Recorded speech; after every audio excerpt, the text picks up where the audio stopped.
In today's video, I'm going to teach you how to update Vercel deployment. If you've ever shipped a fix and want to trigger a new build without pushing fresh code, or you need to rebuild after adjusting settings, this quick walkthrough will show you exactly how to redeploy an existing deployment in Vercel with confidence. First, open your Vercel dashboard. Sign in and make sure you are in the correct team or personal account where the project lives.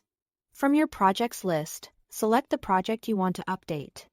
This ensures you are working in the right place, especially if you manage multiple environments or organizations. Taking a second here to confirm the project and environment can save you from rebuilding the wrong app later. Next, head to the Deployments tab in the sidebar. This view lists every deployment associated with the project, including preview and production builds. You will see timestamps, commit messages if applicable, and status indicators. This is helpful for selecting the exact deployment you want to reproduce. If your list is long, use search or filters to quickly locate a specific environment, like production or a recent preview build tied to a pull request. Now, find the deployment you want to update.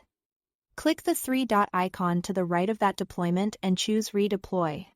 Think of redeploy as asking Vercel to take that same snapshot, same code and configuration and run it again. It's great for rebuilding after changing environment variables, updating build settings, or resolving a flaky build that failed due to a temporary issue. Be sure you pick the correct target.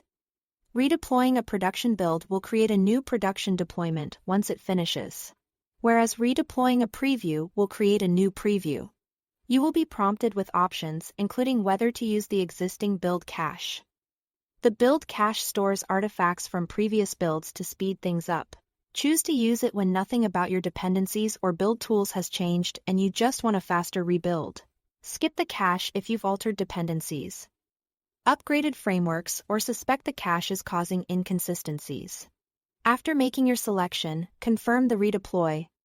Vercel will start a fresh deployment, and you can watch logs in real time to monitor progress. When it completes, the new deployment will be active for that environment, and you'll have a clean, up-to-date build. That's it. Thanks for watching.